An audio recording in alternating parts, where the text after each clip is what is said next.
What's good? It's Woog. We have kind of a sleeper in the 130-pound division with this one. We have Emanuel Navarrete, 36 wins and 1 loss, taking on Liam Wilson, 11 wins and 1 loss. The reason why this one is a little bit of a sleeper is because you have former 122-pound champ, former 126-pound champ, now moving to 130, Emanuel Navarrete, who was supposed to make his 130-pound debut against former 126-pound champ and 130-pound champ, Oscar Valdez. Oscar Valdez just suffered his first career loss against rising superstar Shakur Stevenson, and Navarrete versus Valdez was announced, and this was like a very interesting matchup. I'm thinking, damn, Navarrete, you want your 130-pound debut to be against Oscar Valdez? Like, don't let the fight against Shakur Stevenson fool you. Oscar Valdez is an animal, and as long as his head and his heart are still in it, I wouldn't have been opposed. I was thinking about kind of leaning Oscar Valdez in that one, but Oscar Valdez had to pull out due to injury. So now Liam Wilson was the replacement. So once you get a replacement that doesn't have nearly the name of the guy who was being replaced, a lot of the public's interest in the fight just kind of evaporates. And so like this one is like taking place on a Friday, and you really don't hear it being talked about much. And much of that is because I think there's almost an assumption that Emanuel Navarrete, given what we've seen from him in the past, I mean, ever since I saw him win those back-to-back wins over Isaac Dogboe, like he won via decision in the first one, and Isaac Dogboe before that was having his moment. He had just become a 122-pound champion. He was super popular, fighter from Ghana with essentially the country on his back, and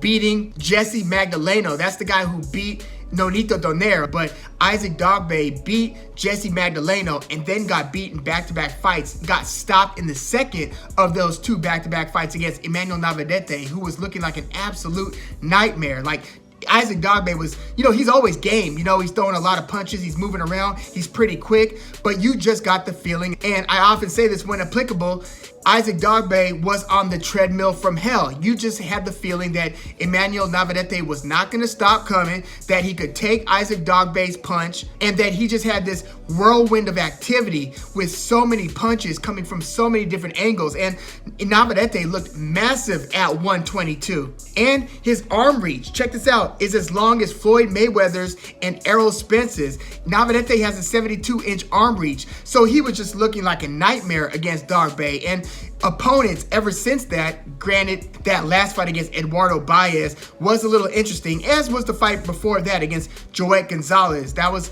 a pretty rugged and tough fight, but I mean, many of Navarrete's opponents over the past few years have just looked like they were surrounded by Navarrete.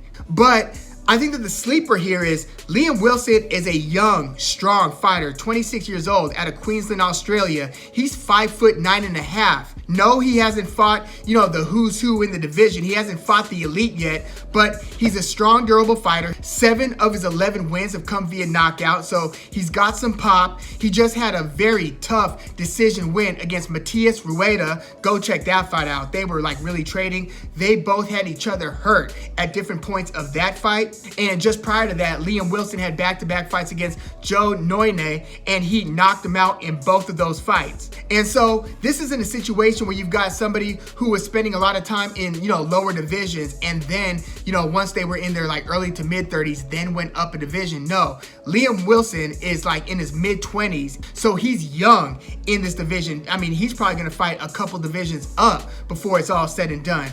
Plus, Liam Wilson from, again, Australia is now residing in DC. That's where he's based now, and he's working with like Barry Hunter. So he was just sparring with like Gervonta Davis, reportedly. He was sparring with Austin Trout, and Barry Hunter, I mean, he's trained up a lot of elite fighters. So Liam Wilson is working with some very quality people, but again, a lot of this is just going to go with most of the boxing public, especially the casual public, because if you contrast that with Emanuel Navarrete's resume, having beaten Joet Gonzalez, Christopher Diaz, Ruben Villa, it's Navarrete who's the 2 division champion. So he's got the reputation, and people are more or less saying, yeah, this is going to be like a tune-up fight, get used to the division, get used to the weight class type of fight for Navarrete, to where you see the betting odds. I've seen Navarrete listed as like a 20-1 favorite with Liam Wilson being like a 9-1 underdog in some books. So the betting public is hardly giving Liam Wilson a chance here.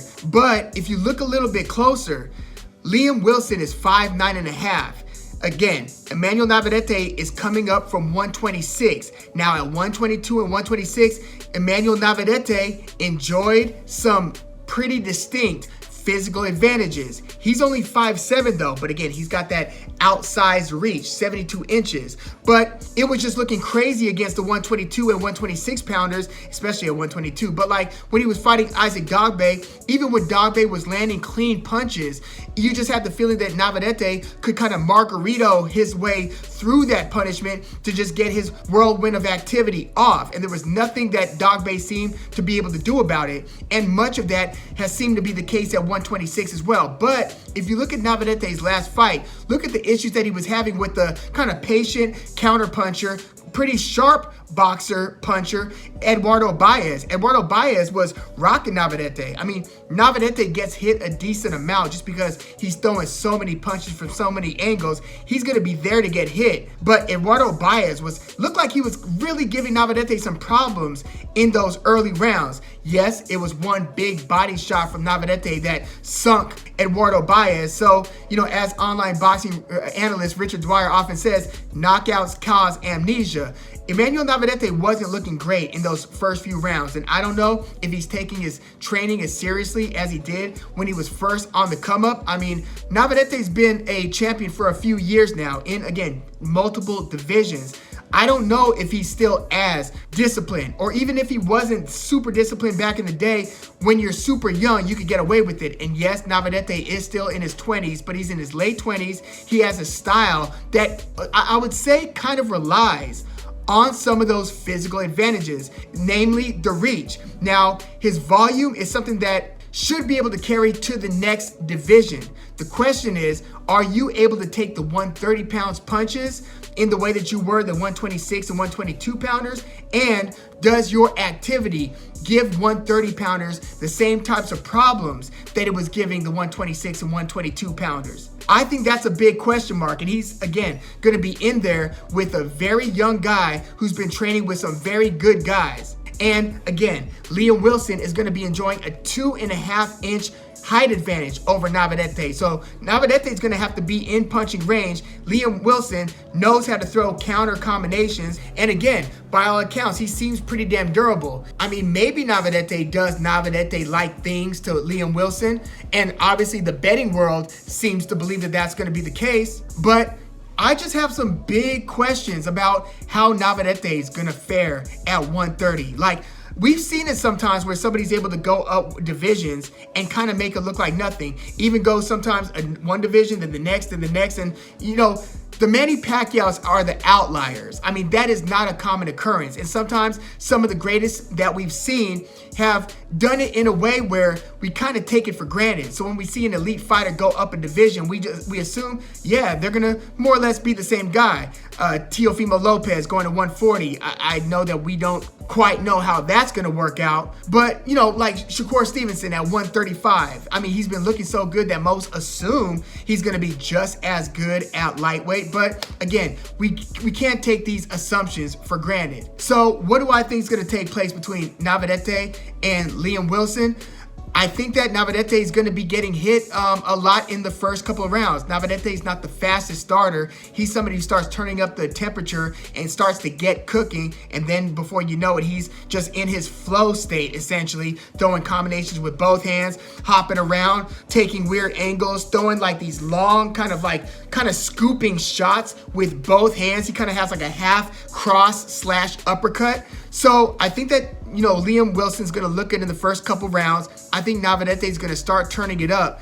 I just wonder if he's going to get buzzed at some point if he is, in fact, taking clean shots from Liam Wilson. Because this isn't a case where Liam Wilson has to find like an elusive Devin Haney-like boxer. Emanuel Navarrete brings the fight to your doorstep. Is he going to be voluminous enough to pretty much outweigh what I assume is going to be the counterpunching, and Liam Wilson looking for his opportunities to make Navarrete pay for over pursuing? Which is the most likely scenario? I'm almost tempted to go with the underdog here. Not only because he's being grossly slept on betting odds wise, but because I think that Navarrete's success has in large part, not in totality, but in large part, has been predicated on those physical advantages and how having those advantages worked with his fight style. Now he's just going to be another 5'7" guy at 130. Yes, he will still have the reach, but I think his physicality is not going to seem as imposing as it did. So I think this is going to be a closer fight than advertised. But I'm still going to go with Emanuel Navarrete, but not via stoppage. I think that Liam Wilson is going to go the distance. I think that he's going to probably perform well enough. Him being Liam Wilson is probably going to perform well enough to where this decision loss, assuming that that's the case, is going to do him a lot of good, where they look at him like, okay, Liam Wilson, and then he gets like a good opportunity down the line. But I'm going to go Navarrete to win via decision here. I do think that he's going to run into trouble at 130. I just don't think that Liam Wilson is necessarily going to be the guy to stop this run that Navarrete's been on. And 130 is interesting because, I do think Navarrete can be a belt holder there, largely because you've got a bit of a void since Shakur Stevenson just went up to 135. So now the other guys that you have are, Oscar Valdez is still there. And again, I think I would lean Oscar Valdez if they, in fact, make Navarrete versus Valdez down the line. But if it's not Oscar Valdez, Hector Garcia, he's there, but he's on PBC. Shavkat Rakhimov usually fights on DAZN, as does Joe Cordina. I would think that Robson Conceição, the guy who, just fought Oscar Valdez and Shakur Stevenson, that might be the guy that they try to match Navarrete up against in his next fight. This is just my assumption. I'm just kind of guessing who would fit within that top-ranked ecosystem if Navarrete beats Liam Wilson. I think that Oscar Valdez, I would almost expect him to take a lesser fight since he's coming back from an injury. So, yeah, Navarrete versus Conceição, that might not be a bad one. And I actually think that might be a trap fight for Navarrete. Conceição's got a pretty tricky style to deal with. And again, we'll see how those attributes of Navarrete translate to 130. But I think it'll be enough to get him by against Liam Wilson. Let me know what you think about this fight in the comments. And by the way, you also in this division have Ray Vargas about to take on O'Shaquie Foster for a vacant belt. So that's going to be the other vacant belt. The WBC will be fought for between Vargas and Foster. The WBO 130-pound belt is going to be at stake. The vacant one is going to be at stake in Navarrete versus Liam Wilson. But yeah, let me know your thoughts in the comments. Please like the video, subscribe to the channel if you are into the fight talk. I'm Woog. Thanks for tuning in.